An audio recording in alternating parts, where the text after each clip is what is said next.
علیکم، میرا نام غوثیہ ہے. میں ایک دائی ہوں، دعوت کا کام کرتی ہوں. اور میرا سوال ہے بردر شفیع کے لیے. جب ہم دعوت کا کام کرنے کے لیے نکلتے ہیں تو چند عیسائی بھائی یہ سوال کرتے ہیں، یہ کہتے ہیں کہ مسلمان جو ہے باندی کی اولاد ہے.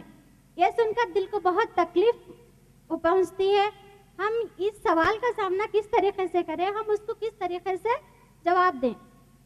ماشاءاللہ، وعلیکم السلام ورحمۃ اللہ وبرکاتہ. بہن سوال کر رہے ہیں، ماشاءاللہ وہ دائی ہے، غیر مسلموں میں اسلام کی دعوتی کام کر رہے ہیں. ان کا سوال یہ ہے، جب وہ غیر مسلموں کے پاس، خاص عیسائیوں کے پاس پہنچتے ہیں تو وہ کہتے ہیں کہ مسلمانوں کو باندی کی اولاد، تو اس سے بہت تکلیف ہوتی ہے. حقیقت میں جب ہم عیسائیوں کے پاس پہنچ کے اسلام کی دعوت دیتے ہیں، چند عیسائی لوگ، سارے عیسائی نہیں، چند عیسائی لوگ کہتے ہیں ارے مسلمان تو باندی کی اولاد ہے، ہم بیوی کی اولاد ہے، تو آپ تو باندی کی اولاد ہے. مانے ان کا کہنا یہ ہے ابراہیم علیہ السلام کے 2 بیویاں جو ہے، پہلی بیوی سارہ علیہ السلام بیوی، ان کے اولاد بنی اسرائیل میں سے عیسائی لوگ ہیں.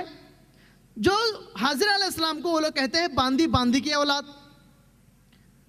اس کا جواب اگر میں دوں، میں یہ کہتا ہوں جس کو بائبل کا گہرا علم نہیں ہے، صرف وہی لوگ کہتے ہیں کہ مسلمان کو باندی کی اولاد. اس لیے کہ بائبل کو اگر ہم دیکھیں گے، پہلی کتاب بک آف جینیسس میں چیپٹر نمبر 16 ورس نمبر 3 کے اندر واضح طور پر بتایا گیا، ابراہیم علیہ السلام کی پہلی بیوی سارہ علیہ السلام نے اپنی باندی حاضرہ علیہ السلام کو اپنے شوہر ابراہیم علیہ السلام کی دوسری بیوی بنائی. جب دوسری بیوی بن گئی، باندی کہاں رہی؟ موسیٰ علیہ السلام کے شریعت کے مطابق اگر ہم دیکھیں گے Deuteronomy chapter number 21 verse number 10 سے لے کے 14 تک، وہاں پہ بات یہ واضح ہوتی ہے، اگر کسی باندی کو بیوی بنا دیا جائے گا، اس کے بعد اس بیوی کو باندی نہیں پکارا جا سکتا. ایک بار بیوی بنا دی گئی تو باندی نہیں پکارا جا سکتا ہے. وہ بیوی ہے، بیوی کے اولاد اسماعیل علیہ السلام، اس میں اولاد میں سے آج مسلمان ہیں. اور یہ جو بات جو کہتے ہیں جو بنی اسرائیل، جو عیسائی لوگ، یہودی لوگ، یہاں پہ میں یہ کہنا چاہتا ہوں، جو اسرائیل کن کا نام ہے؟ یعقوب علیہ السلام کا نام ہے. یعقوب علیہ السلام کہ اگر ہسٹری ہم دیکھیں گے، یعقوب علیہ السلام کو جینیسس چیپٹر نمبر 30 کے مطابق ان کو 2 بیویاں اور 2 باندیاں تھے. 2 بیویوں کے ذریعے سے 8 بیٹے، 2 باندیوں کے ذریعے سے 4 بیٹے پیدا ہوئے، کل ملا کے 12 بیٹے. 12 کے 12 بیٹے یعقوب علیہ السلام کے بیٹے ہی کہلائے، بنی اسرائیل ہی کہلائے، مگر 4 بیٹوں کو باندی کی اولاد نہیں پکارا گیا وہاں پہ. اگر یہی بنی اسرائیل خود کہتے ہیں کہ اسماعیل علیہ السلام کو اولاد کو باندی کی اولاد، خود یہ لوگ اپنی ہسٹری کو نہیں جانتے کہ یعقوب علیہ السلام کو 2 بیویاں، 2 باندیاں تھے، باندیوں کے ذریعے سے 4 اولاد ہوئی.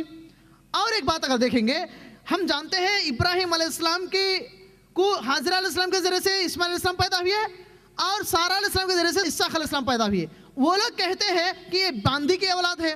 میں بات کر رہا ہوں بائبل سے مطابق. بائبل کے مطابق سارہ علیہ السلام اور ابراہیم علیہ السلام کا رشتہ کیا ہے؟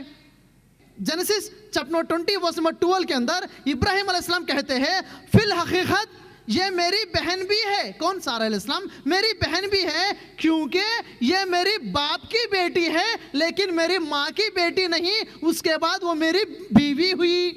مانے ایک ہی باپ کے اولاد ابراہیم علیہ السلام، سارہ علیہ السلام. بائبل کہتا ہے اگر حاضرہ علیہ السلام کے اولاد کو باندی کے اولاد کہے تو سارہ علیہ السلام کے اولاد کو کیا کہنا چاہیے؟ وہی لوگ جواب دینا چاہیے. اسی لیے بائبل میں متی کا انجیل چیپٹر نمبر 7 ورس نمبر 3 میں اپنے کو ایک ورس ایسا دکھتا ہے، تم اپنے بھائی کی آنکھ کے تنکے کو دیکھتے ہو مگر تم اپنی آنکھ کے شاطر کو غور نہیں کرتے.